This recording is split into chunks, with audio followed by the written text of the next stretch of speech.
So welcome to the Municipality of Thames Centre Regular Council Meeting, Monday, May 30th, 2022 at 5 p.m. I'm going to call this meeting to order. Are there any additions to the agenda? There are no additions. Okay. Do we have a disclosure of pecuniary interest? Hearing and seeing none, we're going to move now on to announcements. Any announcements, Council? No? Staff? No? Okay. So now we're going to move into a public meeting. And I'm going to ask Council adjourn its regular meeting in order to sit as the quarter revision under the Drainage Act. So looking for a mover, Councillor Hunter, seconded by Councillor Heeman. All in favor? All right. And I see we have our drainage superintendent here. And welcome, Travis. And we now have the first thing that we're looking at as the quarter revisions looking at is the Gorley Drain Branch F 2021. Has there been, I guess I'll let you speak about it, but has there been any appeals? Thank you, Your Worship. And through you, no, we've received no appeals to the Gorley Drain assessment as it's laid out in the report. Okay. Are there any questions from the members of the quarter revision? Seeing none? Okay, and so now I'm going to ask the quarter revision to make a recommendation. We do have a motion in front of us that the quarter revision, having met on behalf of the Gorley Drain Branch F 2021, with no appeals being submitted, adopt the drainage assessment schedule dated December 8th, 2021, as submitted by Spreet Associates Limited. So looking for a mover, Councillor Hunter, seconded by Councillor Heeman. All in favor? So moved. Now moving on to 5.2, which is a quarter revision for the Deneve Drain Culvert 2022. And again, Mr. Pitt, any appeals? No appeals received, Your Worship. Okay. Any questions from the members of the quarter revision? Seeing none?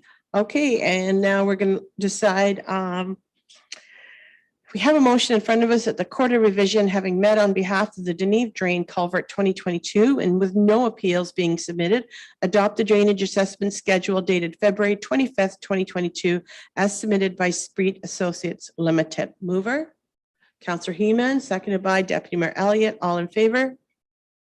Okay, moving now on to 5.3, quarter revision, Peterson Drain 2022. Any appeals? No appeals for this one either, Your Worship. Okay, thank you. Any questions from the members of the quarter revision? Any, okay, so we're not changing any assessment. So we do have a motion in front of us that the quarter revision, having met on behalf of the Peterson Drain 2022 and with no appeals being submitted, adopt the drainage assessment schedule dated March 24th, 2022 as submitted by Spreet Associates Limited. Looking for a mover, Deputy Mayor Elliott, seconded by Councillor Hunter. All in favor? Okay, and now I'm going to ask that the quarter revision be closed in order to sit as a committee of adjustment under the Planning Act. Mover, Deputy Mayor Elliott, seconded by Councillor Heeman. All in favor? Good. And now in committee of adjustment, our first one is 6.1, which is PDS 02922, minor variance A722, Fred Jameson applicant, 2518 Dorchester Road. And I'm looking for an overview of this planning application, and I see our Director of Planning and Development Services right on screen. So whenever you're ready. Thank you, Your Worship. If you'll just give me a second here in terms of navigating through the agenda. I'm sorry. Here we go. So this is a variance application by Mr. Jameson seeking relief from the zoning bylaw in terms of the maximum floor area requirement for accessory buildings to allow the construction of an accessory building in the form of a storage shed. So it's larger than what is otherwise permitted. The subject property, it's located on a parcel of land, 0.8 acres in size. It's a residential lot located on the east side of Dorchester Road and opposite the Boardwalk Way in the village of Dorchester. The lot currently contains a dwelling under construction, and the applicant is proposing to construct a shed for personal storage purposes with a floor area of 104.5 square meters, which exceeds the maximum floor area of 90 square meters. This shed is to be located in the rear yard, and As said previously, the building would accommodate the storage of personal wares, including antique cars and lawn equipment. All other zoning regulations are capable of compliance.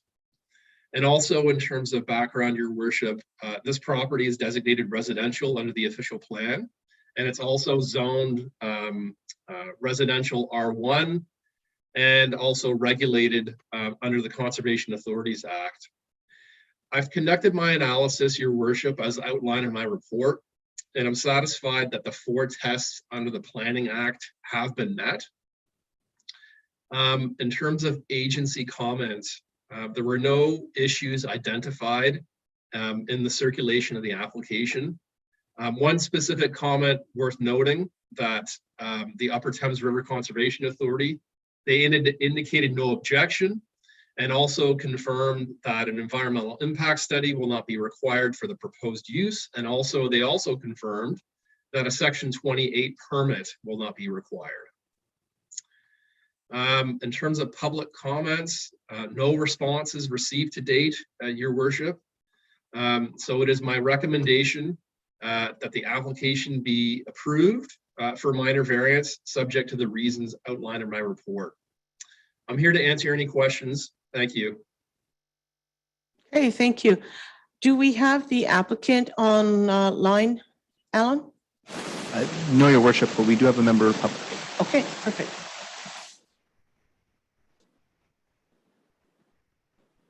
Murray Pickle, registered for this one. For Fred Jameson's? Doesn't seem right.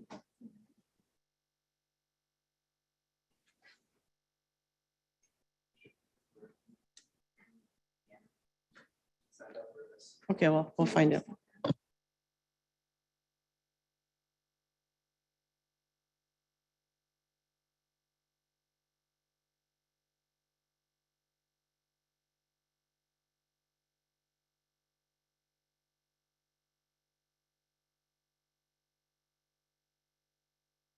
Your Worship, while we're waiting for this, it appears that Fred Jameson has just shown up.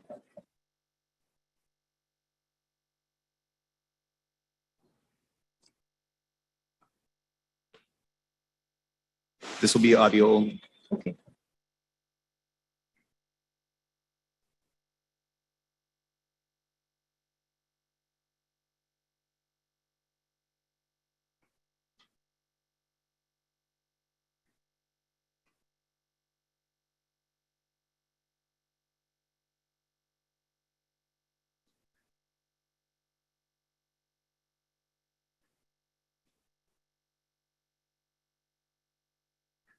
Okay, is Fred there?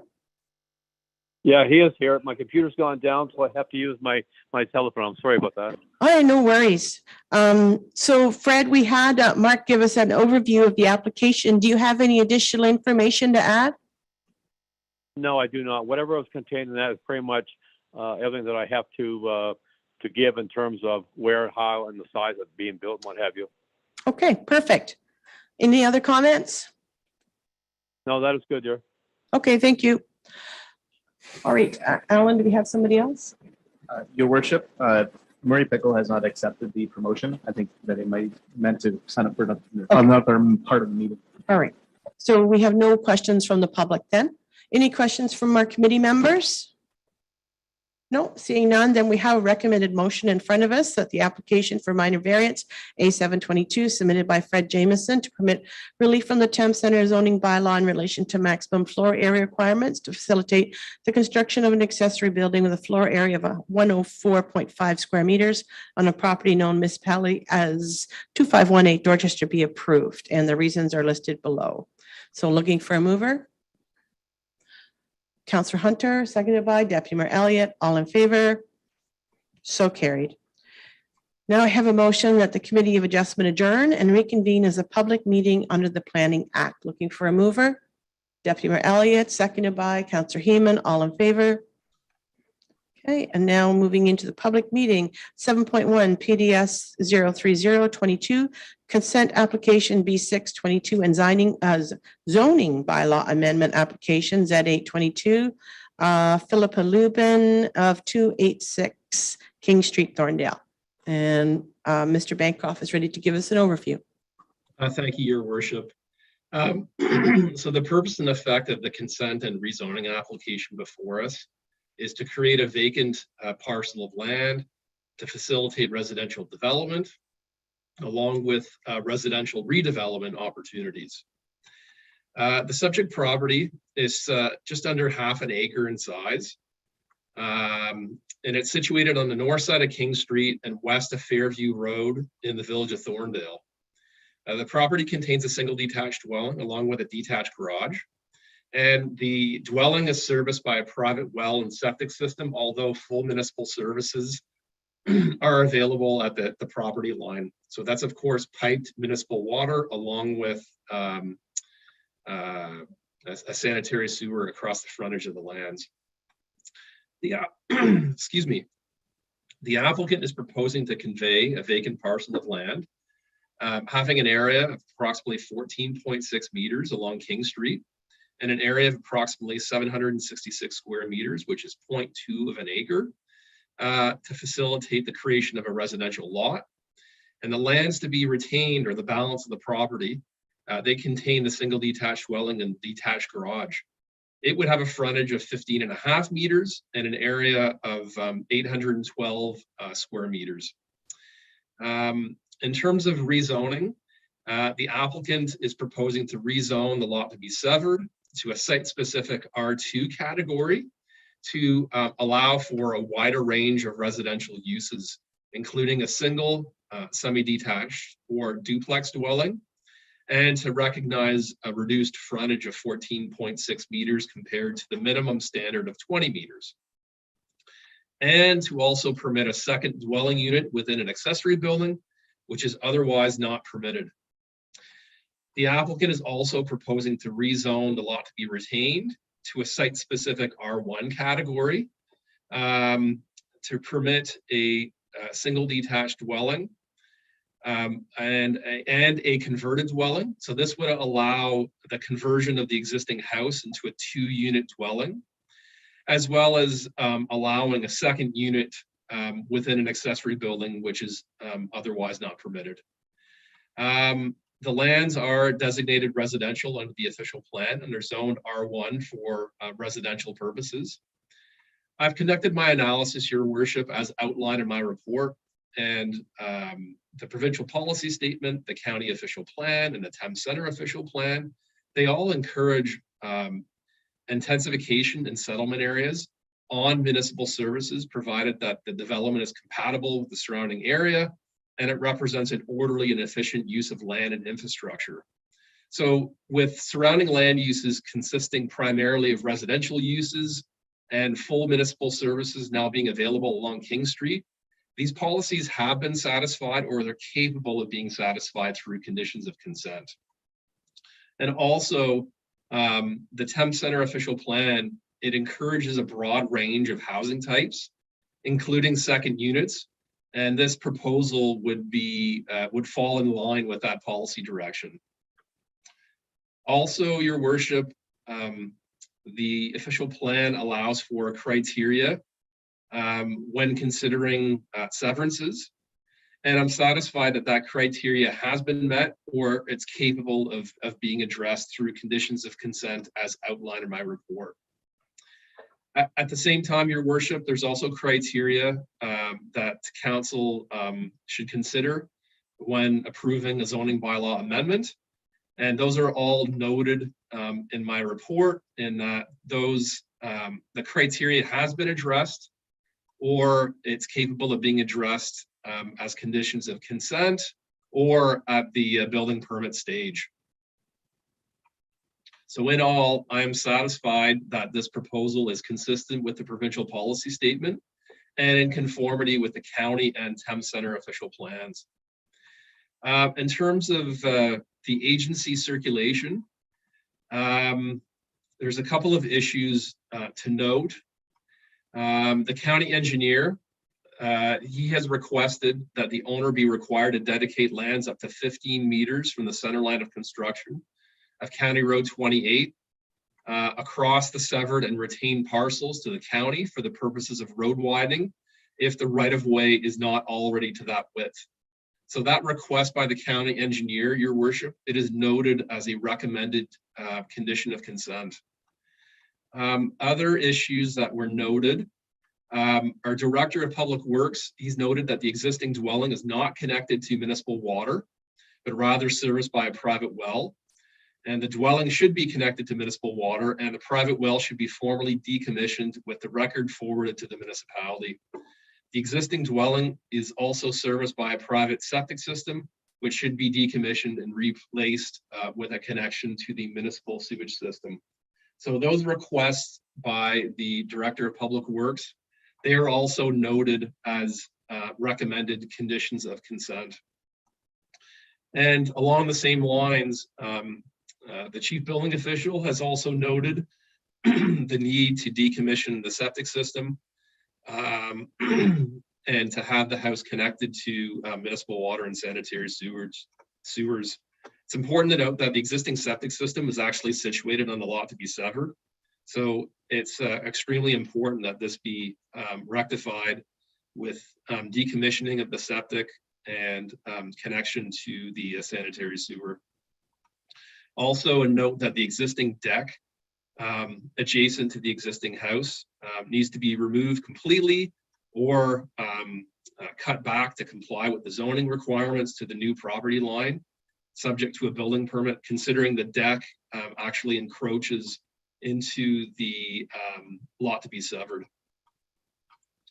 No other issues were identified in the agency circulation, your worship.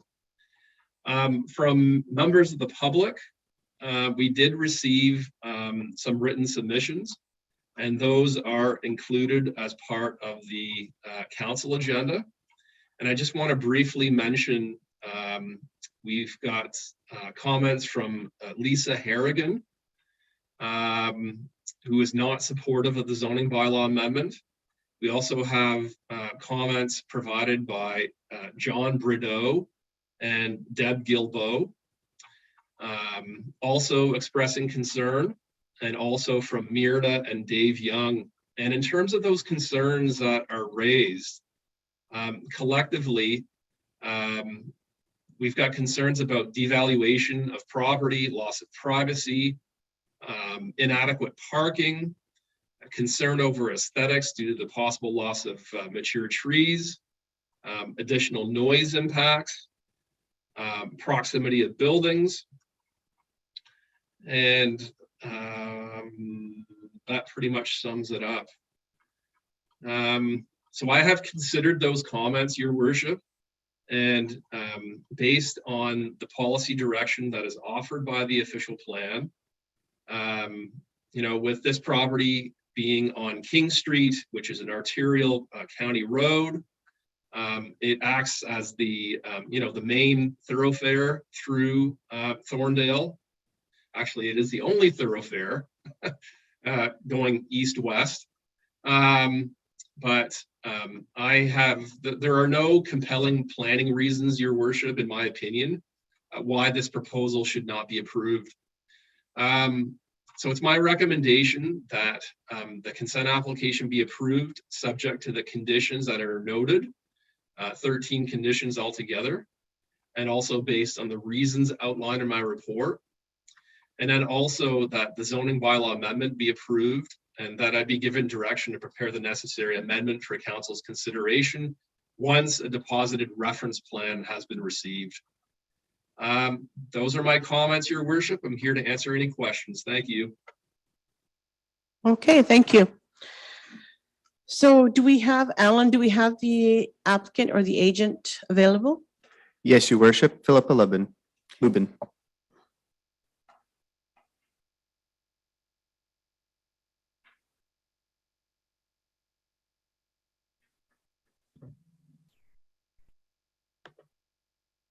Hi, Philippa. Hello. Hello. Good evening, Your Worship, and members of council, staff, and the public. I would like to thank the council for considering my request, and thank you, Director of Planning and Development Services, for providing such an excellent explanation of the project. I want you all to know that I'm willing to work with the council on any conditions they made it applicable. The deck that was attached to the single detached dwelling on lot 33 overflowing into lot 32 has already been removed. And a building permit application to connect the single detached dwelling in lot 33 to the sanitary, municipal sanitary sewer was already submitted to Thames Center, and we're just waiting for the permit to go through. Once that's granted, the building permit includes draining and decommissioning the existing septic tank in lot 32. So that will be taken care of. Connection to the municipal water will be done at the same time when the team is here to do the decommissioning and the draining and the connection of to the municipal sanitary system. That's when it will be done. Thank you. Thank you. All right.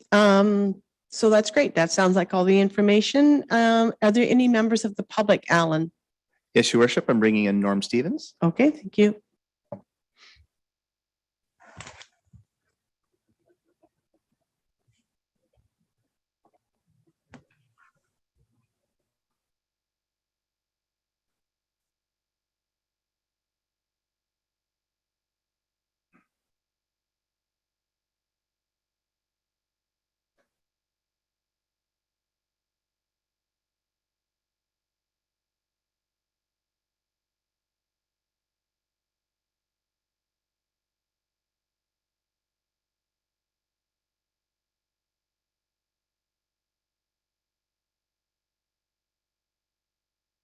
Your Worship, it appears that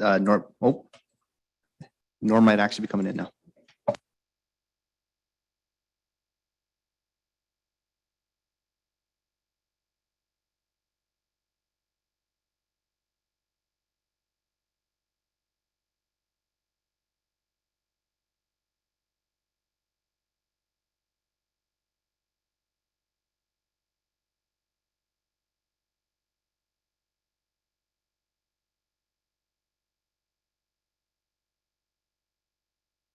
Your Worship, it appears that Norm Stevens is not accepting the promotion, so I'm going to move on to the next person in the list.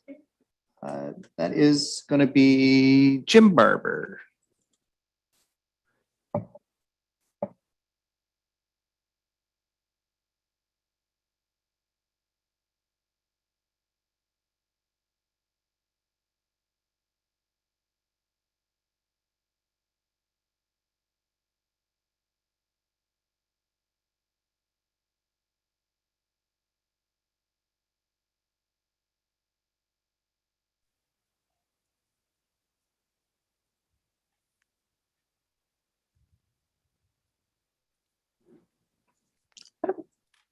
So it doesn't look like a gym to me. There we go. Yeah. We also have Gillian Partridge and Wayne Partridge here as well. Okay, good. So we've got, just for the clerk, we've got Jim Barber. Did you say Partridge? Yes, Wayne and Wayne. Gillian Partridge as well. Okay, great. Thanks. So we do not have a problem with them splitting the lot or selling the lot, but we do have a problem with multifamily or duplex proposal. We sit here, we look across the road, we don't know where they're going to put the laneway. Cars are parked on the road now. If you look at the picture in your plan that you sent us, you can see the car parked there. It's there quite a bit. This is a very busy road, and we have had near misses, squealing tires. It's a busy road, and we're just afraid that it could get clipped and somebody could possibly get hurt out there with all the vehicles parked on the road. So what is the plan for the parking? Okay, I would believe that our Director of Planning would be able, the best person to ask that question. So through you, Your Worship, in the case of a duplex dwelling, required parking would be a total of 3 spaces altogether. And there's certainly enough room on the property, given the depth of the property, some 50 meters in length, to accommodate that on-site parking that may be required. Okay, thank you. Any other questions, Jillian? They do have a long enough laneway right now, and they do put 2 and 3 vehicles, but by first thing in the morning, 5 every morning, there's at least 2 on the road. That's fine, I understand that. We have so many transport trucks. We have school buses stopping right in front of our house. Like, this is going to cause a lot more problems if we have a duplex on the other side and a multi-dwelling in the big house. I just find that when I moved here for single dwelling homes, and I'm quite happy to have a new home built across the road, but I'm not happy to have a duplex and a multi-dwelling home across the road from me. That's my opinion. I'm sorry. Okay, thank you. Anybody else on your screen? No, they're all sitting here looking at me. Oh, you're the brave one, gets to be the spokesman. All right, any other concerns? Okay, thank you then.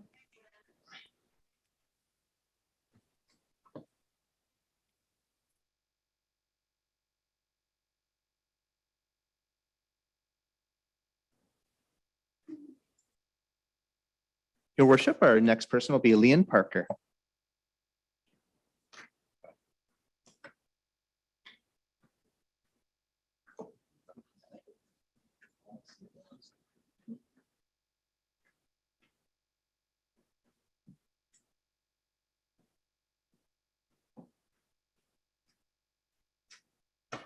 Can you hear me okay?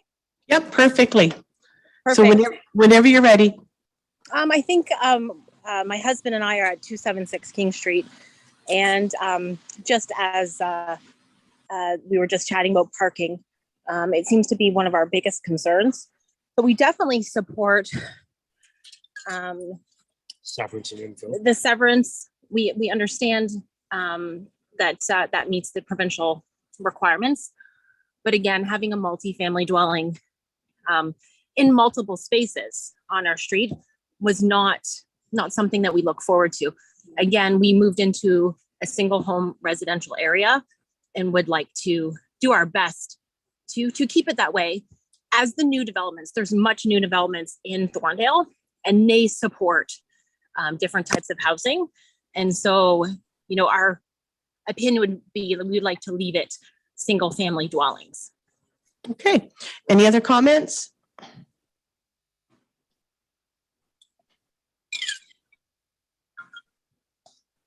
Leanne, did you have anything to add? No, Okay, that was all. Thank you. okay, thank you very much.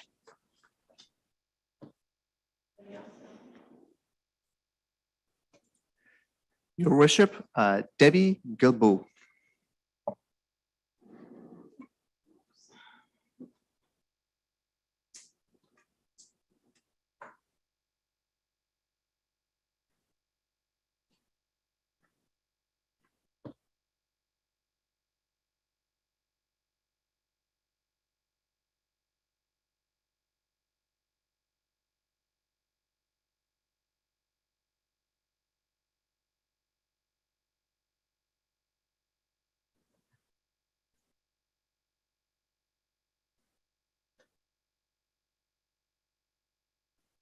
Is Debbie there yet? Okay.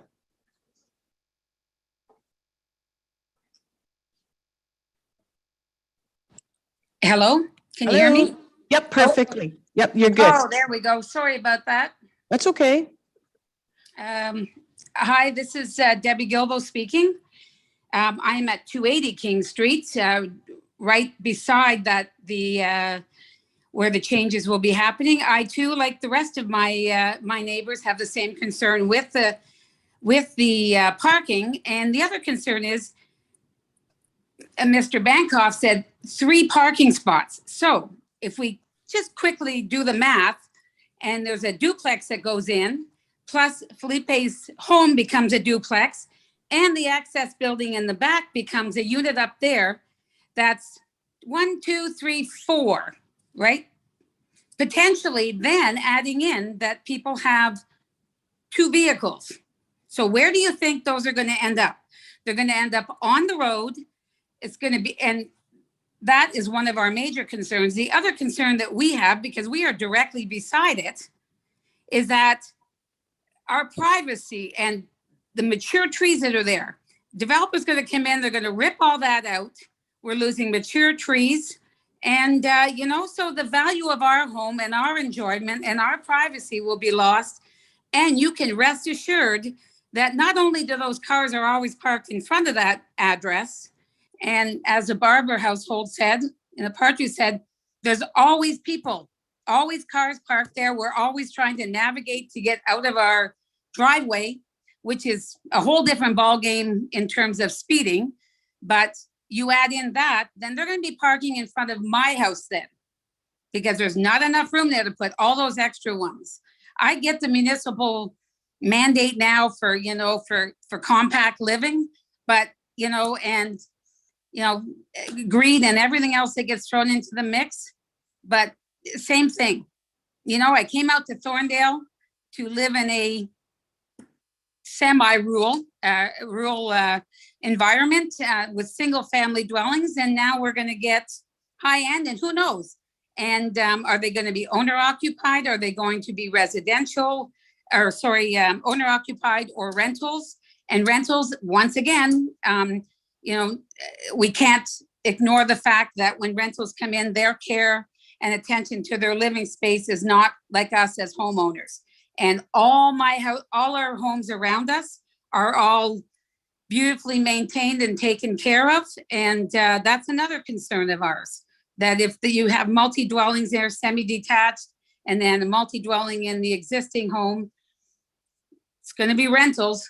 So, and that's going to devalue our property in terms of that, because we, and I know we can call the bylaw officer, but let's be reasonable on that too.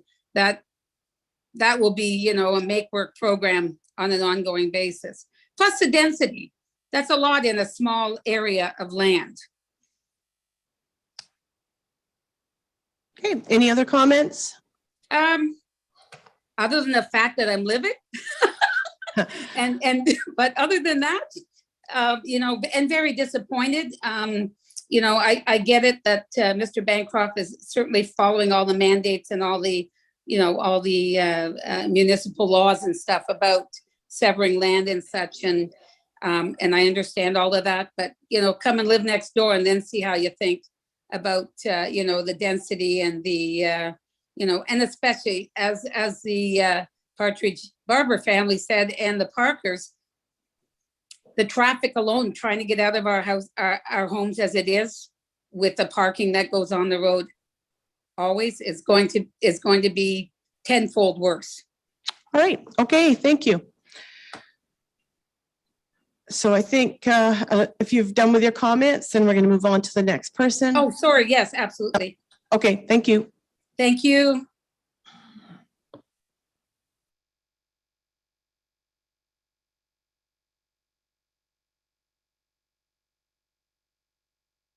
Your worship, that concludes the public participation. All right. So we have no more public, and council, any questions regarding this application? Seeing none. Oh, Councillor Heyman. Through your worship, question to Director Bancroft. The application for a duplex and ancillary dwelling is consistent with the provincial policy statement. Yes, that is correct. Through you, your worship. Okay. Any other questions? Okay. Hearing your. Oh, sorry, Kelly. Okay. Thank you, and through your worship. So sorry, I'm going to go back to the parking because I know that's a huge issue for the community, and it is a busy county road. So are you suggesting there's only going to be 3 parking spaces for potentially both residential properties, or would it be 3 per? Through your worship, it is 3 per. Okay, so up to 6 parking Correct. spots for both. Okay, I just Correct. wanted to confirm that. Council, any other questions? All right, so we have a recommended motion in front of us. That zoning bylaw amendment application Z822 filed by Philip Lubin for lands legally described as lots 32 and 33 on Plan 415. Municipality of Thames Center be approved in principle, and the Director of Planning and Development Services be directed to prepare the necessary zoning bylaw amendment for council's consideration once a deposited reference plan has been received. Looking for a mover? Councillor Heeman, seconded by Deputy Mayor Elliott. All in favor? So moved. Okay, now moving on to PDS 3122 zoning. The consent portion has to be. Oh, okay, sorry. Why did I miss that? Just one second, let me find it. Oh, it's at the top of the other page. Yep, got it. Thought it was one of these long recommendations. I was wondering why I was reading zoning. I was like, All right, so here we have the consent application B622 to facilitate the creation of a residential building lot having an area of approximately 766 square meters for lands legally described as lots 32 and 33 on Plan 415, Municipality of Thames Center, known municipally as 286 King Street, be approved subject to the following conditions, and there are 13 conditions listed below. So looking for a mover? Councillor Heeman, seconded by Councillor Hunter, all in favor?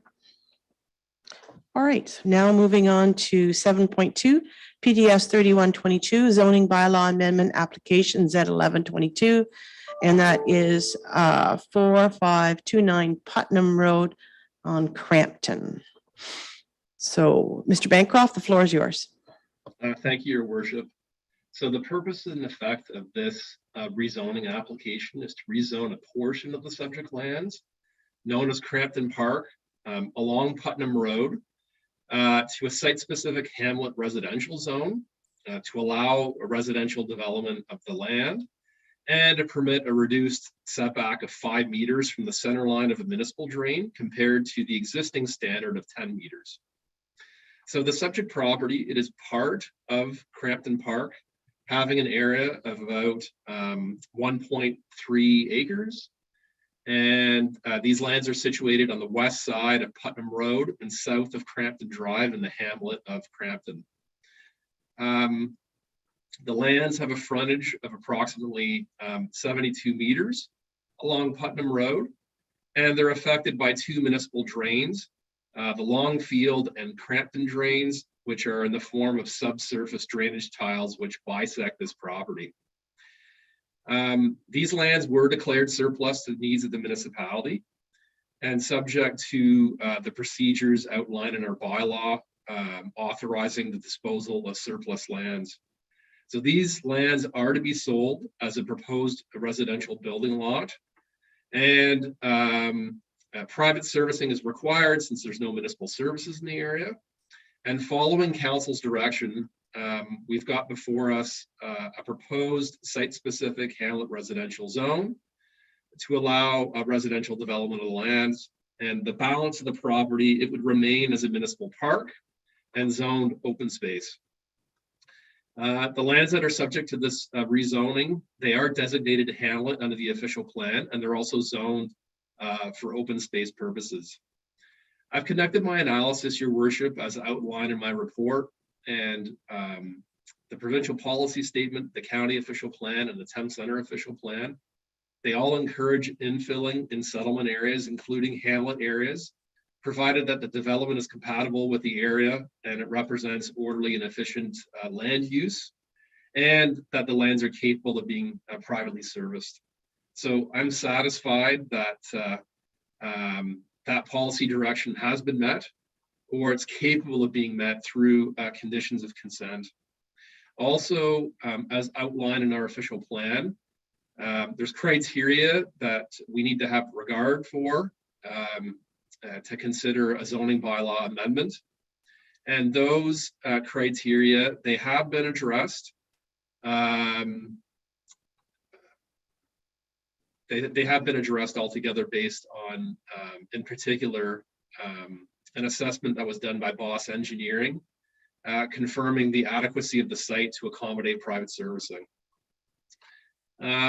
So in closing, based on that analysis outlined in my report, I'm satisfied that this proposal is consistent with the provincial policy statement, conforms to the county official plan, as well as the Thames Centre official plan, and constitutes a sound land use planning.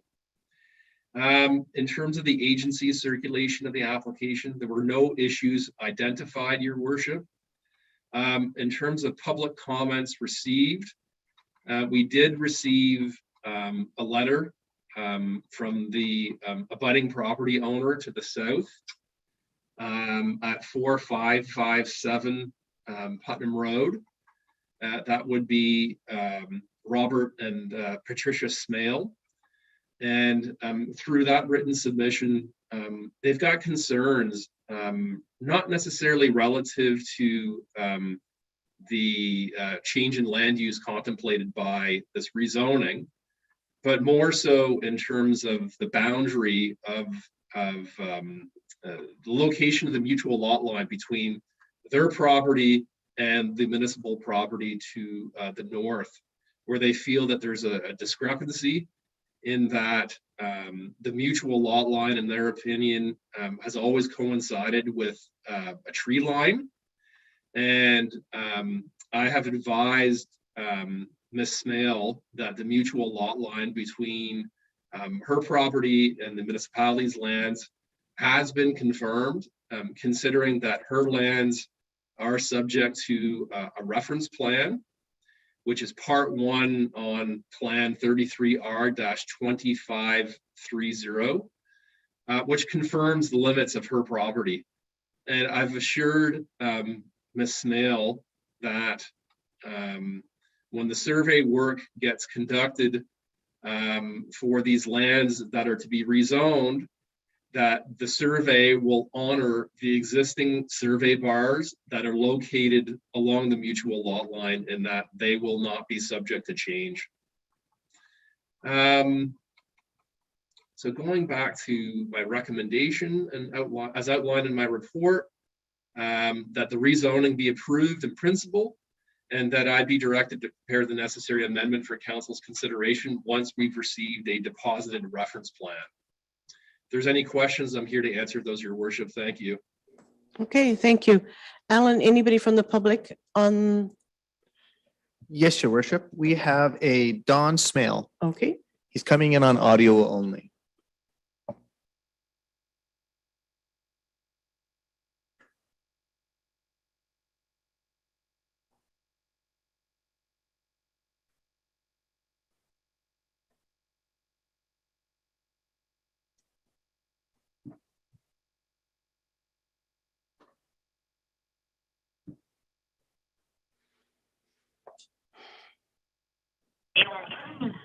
Hello. How are you? Good, thanks. You ready to go? I guess so. I'm just concerned about the drains. I own the property to the west of the so-called soccer field that's planned. Right. And I'm concerned about the drains that enter my section of the field or property to the west, about 100 acres there, or 75 to 100 acres. So I'm concerned about the drains, the 2 drains that pass through that property that you're discussing. Okay. Mr. Bancroft, would you have any comments for Mr. Smale? Well, through you, Your Worship, in terms of the drains, those are existing features that are on the subject lands. And it's as noted by our drainage superintendent, he has not identified any issues associated with function and operation of the existing drain. But the only for your What's happening here? My call's breaking up. I'm on the road, so. I figured you were out on Still your. hear me? Yeah, we can hear you. You were just breaking up there for a bit. I don't know if you heard Mark's answer or not, but I think what Mark's basically saying was our drainage superintendent has looked at it and not identified any issues. So, you know, that's something that everybody can keep a close eye on, I would assume. Yeah, I just get concerned if there's proposed residential plans for the property. What about septic system, and where does that all enter into the drain? So it's not a very big lot when you consider the allowed and required space or distance between municipal tiles and tile drains for a septic system.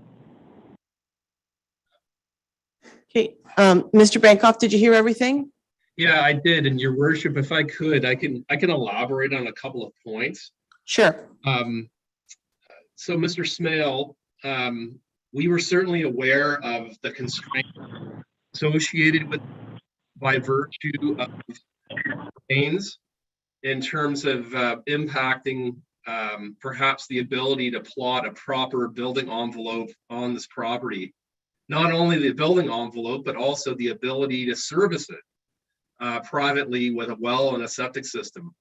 So we retained a qualified person through Boss Engineering, and Mr. Boss's findings concluded that indeed, based on existing soil conditions, that this site is capable of accommodating residential development through identifying a building envelope along with a sewage envelope that would accommodate a septic system, along with the tank and the tile bed, along with the positioning of the well, by also taking into account, like I said before, the location of the drains.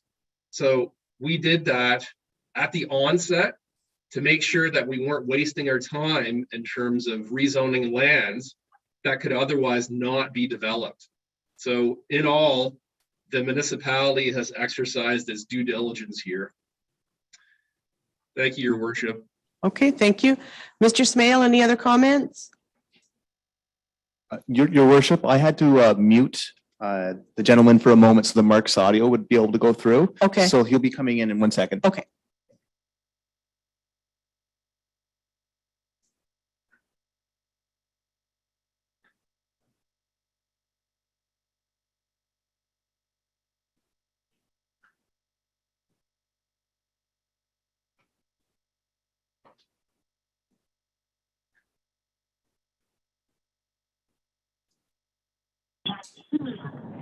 There we go. Hello, are you back again? Okay, good. Did you hear Mr. Bancroft's comments? Yeah. Because drainage people are satisfied. We can't do a whole lot, but it concerns me. That's all. Okay. All right. Well, thank you for joining us. Yep. I just hope the Upper Thames, the Upper Thames Conservation Authority approve it. That's the big issue, I think. But anyways, good luck. Thanks. Okay. All right, Mr. Smale, thank you. Okay, thanks. Anybody else from the public, Alan? No, Your Worship. Okay, Council, any questions regarding this application? Councillor Heyman. Through you, Your Worship, to Director Bancroft, are there not 2 easements registered to the property to maintain the drainage routes and access for repair? So through you, Your Worship, there are no existing easements associated with those municipal drains, even though municipal drains in themselves, they have specific working areas associated with them, which has the effect of being an easement. Needless to say, in moving forward with the disposal of these lands, to red flag this, to ensure that we've got something registered on title, we are moving in that direction in terms of delineating these municipal drains and having easements in place, to ensure that we've got that added level of protection to ensure that we've got no encroachment issues moving forward. Okay, thank you. Any other questions, Council? Councillor Hunter. Through you, worship, to Mr. Bancroft. Upper Thames will not have any comment on the zoning change, correct? Through you, your worship. So we did circulate the application to Upper Thames. They also did not indicate any objection to this proposal. But I also want to clarify the fact that this property is not situated within a regulated area. And hence, they have no issues from a natural hazard standpoint or a natural heritage standpoint. Thank you. Okay, any other questions? Seeing none, we have a motion in front of us that zoning bylaw amendment applications at 1122 initiated by the municipality of Thames Centre for lands legally described as part of Lot 4, Concession 4, municipality of Thames Centre be approved in principle, and that the Director of Planning and Development Services be directed to prepare the necessary zoning bylaw amendment for council's consideration once a deposited reference plan has been produced. Mover? Councillor Hunter, seconded by Councillor Heeman. All in favor? Approved. And now I'm looking for a motion that the public meeting adjourn and council reconvene its regular meeting in order to continue with its deliberations. Elliott, Deputy Mayor Elliott, seconded by Councillor Hunter. All in favor? All right. So now moving on to the consent agenda. We have first a motion that the minutes of the regular meeting of council held on May 16th, 2022 be approved as circulated. Before we do that, is any of these consent agenda items, anybody want to speak to something? Deputy Mayor Elliott? Yes, thank you, Your Worship. I would like to pull 8.3, the Community School Alliance request support for resolution. I would like to pull that out as I would like to make a specific motion on that. Okay, so we've got the regular minutes. We've got 8.1 regular council, 8.2 Fight Exec Center expansion ad hoc committee minutes. So we're looking for a mover for those that they are approved. The minutes are approved and that the other stuff is received as information. So looking for a mover, Councillor Heeman, seconded by Councillor Hunter. All in favor? Okay, and moving on to 8.3 Community School Alliance. Go ahead, Deputy Mayor Elliott. Yes, thank you. Through you, Your Worship. This letter from the Community School Alliance does have a specific resolution in which they are asking for support. The motion reads, whereas all students have the opportunity to attend elementary and secondary school in their home community, therefore it be resolved that 1, the province increase the Rural and Northern Education Fund to $50 million. 2, should the current moratorium on accommodation reviews and school closures be lifted, we ask that the moratorium remain in place for schools that qualify for the Rural and Northern Education Fund until a thorough review of the education funding formula is completed. And 3, before templates required by the 2018 Pupil Accommodation Review Guideline are developed, there be consultation with school boards and community groups, including the Community Schools Alliance. And I would ask that this motion is very important and affects the schools within Thames Centre. I would like to move this motion and that it be supported by our council. Any questions regarding this? It's funny, I was watching Still Standing the other day where he goes around to different towns, and that was their big concern, that their high school was closing. And I was thinking, well, they should phone the Community School Alliance and get some help with that. So it's a problem that a lot of people are worried about, and it would be actually at the death of this town. So it's important that we support these kind of things. All right, so to the clerk, did you have prior to, yeah, good, you've got it all down. You're making the motion? Okay, a seconder, Councillor Heeman, all in favor? So moved. Now we're moving on to reports of departments, 9.1 PDS 02822 official plan amendment application 0521 and zoning bylaw amendment applications at 1821 on behalf of 5026367 Ontario Incorporated, the applicant being Stuart Finlater and the address being 21875 Missouri Road. And looking to our Director of Planning. Thank you, Your Worship. So council will recall that we had this proposal before us, which was presented at a public meeting of municipal council back on October 25, 2021. And in terms of the proposal, a request to redesignate just over 35 acres of land to an extractive industrial designation, and also rezoning to an extractive industrial M3 zone to allow the establishment of a licensed gravel pit.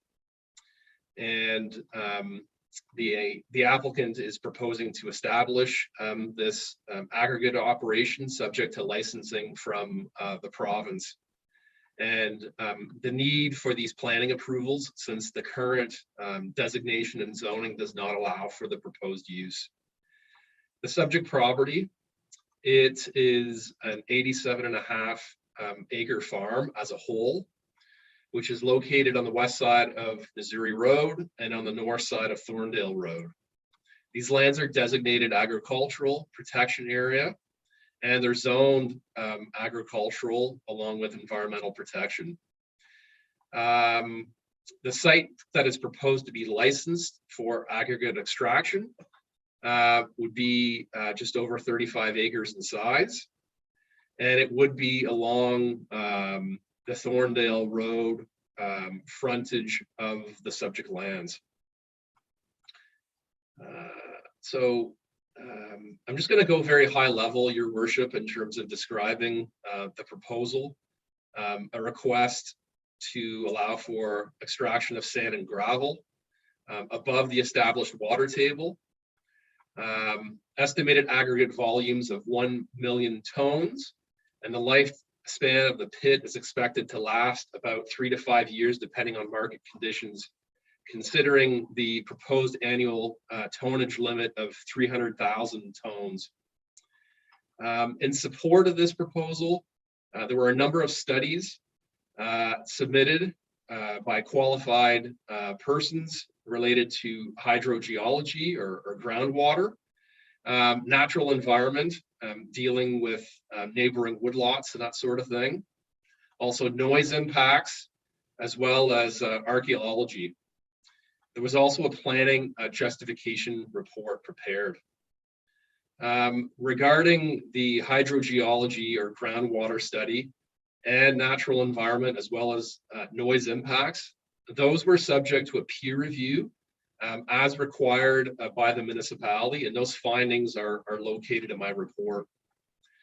In terms of the analysis of the official plan amendment request, my report provides an outline of the evaluation criteria, which is under section 7.20 of the official plan, and that I'm satisfied that the criteria, as noted in my report, items 1 through 12, that those have been met, especially considering the studies conducted for noise impact, environmental impact, and hydrogeology.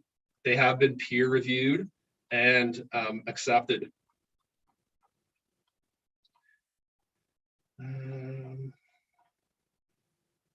Also, as it applies to the requested rezoning, I've also evaluated the proposal based on the criteria that's outlined in the official plan, and I'm satisfied that that criteria has been met.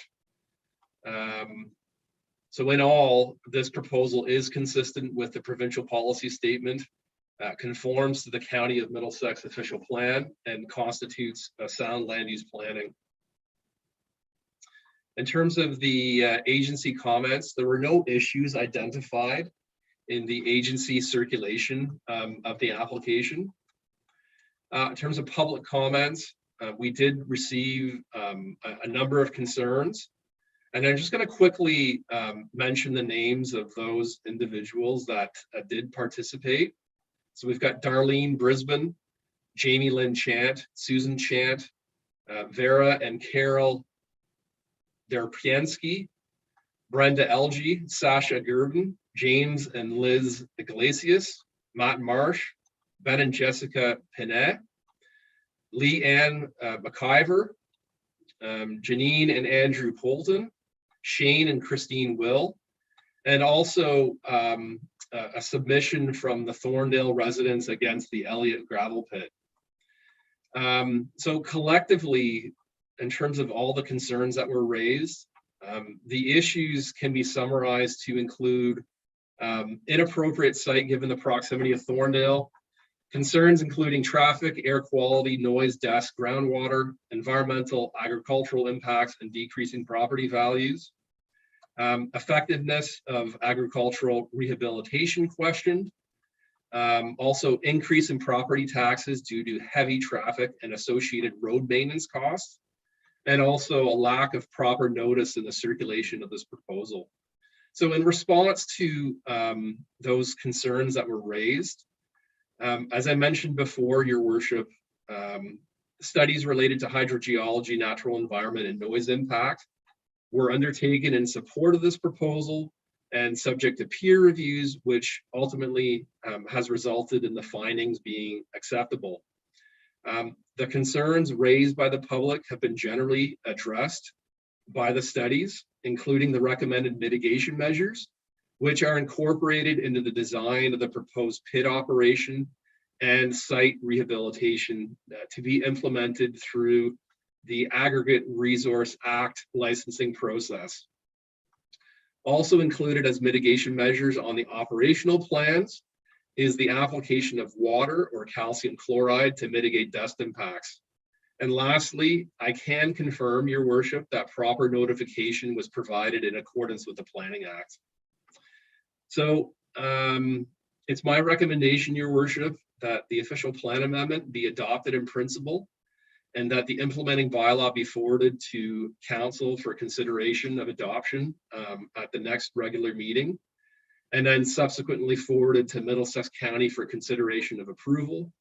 And then in regards to the rezoning application, that it be approved in principle and that the implementing bylaw be forwarded to the next regular meeting of Council for consideration once the county has approved the official plan amendment.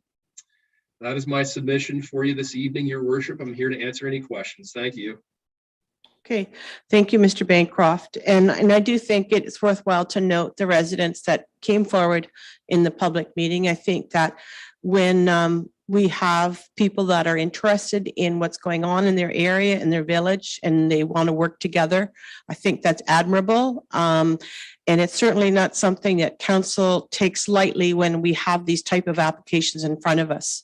But I think that I just want to assure those people that everything that was brought forward was carefully considered, and that was the reason of the peer review of the engineering and the different reports, because we wanted our own peace of mind to make sure that everything was in order. And I think doing our due diligence helps us make correct decisions.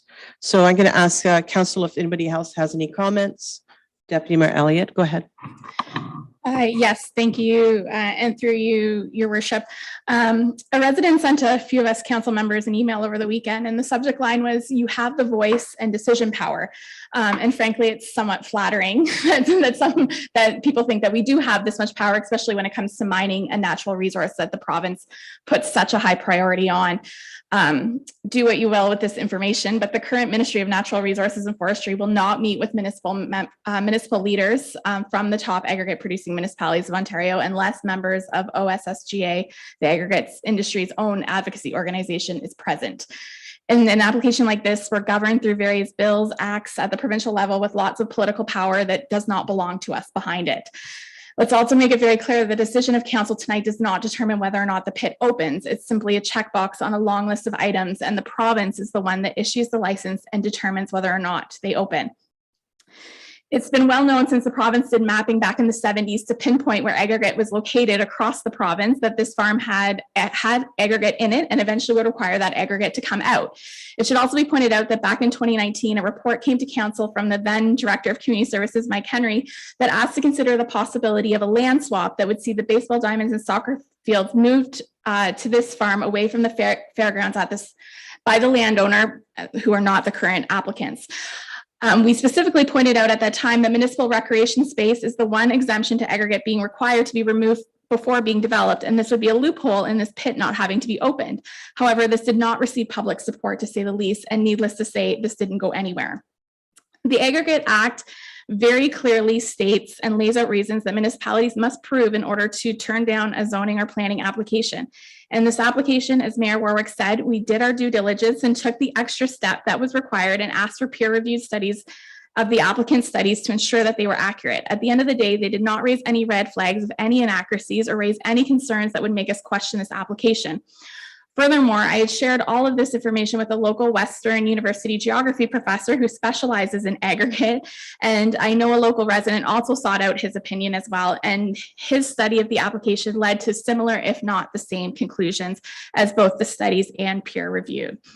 From a planning and zoning perspective, which is the decision we're making tonight, we have very specific checkboxes that need to be checked, and they are the same whether it's an aggregate application, a plan of subdivision, a second dwelling on a property, or an oversized garage. Director Bancroft's report is very clear. The checkboxes and rules that we have to follow laid out by the provincial policy statement are met with this application. For me personally, there's no data or evidence in front of us tonight that this application does not meet the threshold for what it is being asked. Obviously, there are public that have spoken out against this, put signs on their lawn, and engaged council, and I respect that. But we have to look at the rules and the process that is in front of us. The public's concerns regarding environmental and physical health are an issue that needs to be raised with the Ministry of Natural Resources and Forestry and the Ministry of the Environment. If there are residents who don't like this process and question the Aggregate Act and believe it should be reformed, which it absolutely should be, I would like to remind you that there is a provincial election on Thursday, and to check out party platforms and ask candidates if they support reforming the Aggregate Act and giving local governments more power, more of a voice in terms of aggregate applications. You can also ask whether they support fixing the flawed system of MPAC assessments. Additionally, the top aggregate producing municipality of Ontario committee members have been advocating for a moratorium on new license applications until the province can prove we continue to need new aggregate operations. And that's also something that you can ask your candidates. Great, thank you. Any other comments? All right, so we have two motions. First one is that the application for official plan amendment submitted by Stuart Finlater on behalf of 5026367 Ontario Incorporated for lands described as part of Lot 16 Concession 2, Municipality of Thames Center and known municipally as 21875 Missouri Road be adopted in principle, and that the implementing bylaw be forwarded to the next regular meeting of council for the consideration of adoption, and subsequently forwarded to Middlesex County for the consideration of approval. Looking for a mover. Councillor Heeman, seconded by Deputy Mayor Elliott. All in favor? The next motion is that the application for zoning bylaw amendment submitted by Stuart Finlater on behalf of 5026367 Ontario Incorporated for lands described as part of Lot 16 Concession 2, Municipality of Thames Center and known municipally as 21875 Missouri Road be approved in principle, and that the implementing bylaw be forwarded to the next regular meeting of council for consideration once the official plan amendment is approved by the County of Middlesex. Mover? Deputy Mayor Elliott, seconded by Councillor Heeman. All in favor? So moved. Any unfinished business? No. Any notices of motion? No. New business. Oh, emergency declaration. So, no, we have no more emergencies. So as the person who signed the emergency declaration on March 17th, 2020, I think we could all breathe a sigh of relief and say that we should terminate the state of emergency. I think that if it so be it, we need to do it in the fall again because we've run into some other difficulties. We could do that, but for now, I think I would recommend that the municipality of Thames Center emergency declared on March 17th, 2020, in response to containing COVID-19 in order to protect the health and well-being of Ontarians and the residents of Thames Center be terminated, and that the mayor, me, be directed to terminate the local emergency in accordance with the Emergency Management and Civil Protection Act. And I would say that, you know, it's been a long few months, and I think I'm very proud of the response that Thames Center had, not only the residents, but the administration and council. I think we took a very bad situation and worked as well as we could with it. People accessed our parks, our trails, and kept themselves moving along. Our staff did very well and went to a virtual situation and adapted very well. We were able to use some funding through the provincial government that improved our services to our residents immensely. So even though it may have felt like we weren't able to achieve much, we did. And not only did this create extra work for our staff, but they did their own work as well as they ever did. So I think, years from now, we'll look back and I think they'll be very proud of the work that they did to be able to get us through this situation. But I think the time is now ready to take this emergency off. So if council wishes to do this, we can vote on this tonight. And Councillor Heeman. I would second that. Okay. Okay. Sorry, I would second that. So for both. Yeah. Yeah, so if you don't mind taking the chair, Deputy Mayor Elliott, and then I will move it. And it looks like I have a seconder, which would be Councillor Heeman. And are there any other comment? Oh, sorry, you should be actually saying that. It's hard to give that chair up. I don't want to give that chair up. As the chair, moved by Mayor Warwick, seconded by Councillor Heeman. Any other discussion? All those in favor? And I'll relinquish the chair back to you, Mayor. It's about time. Don't like giving that up very easily, apparently. All right, and we have no closed session. So moving now into bylaws, and we have a recommended motion that bylaws 46/2022 to 49/2022 be adopted as presented. And Councillor Hunter, seconded by Deputy Mayor Elliott. All in favor? Our next meeting is Monday, June 13th, 2022 at 1 p.m. And it's now 6:12. So I'd like to have a motion for adjournment. Councillor Hunter, seconded by Deputy Mayor Elliott. All in favor? All right.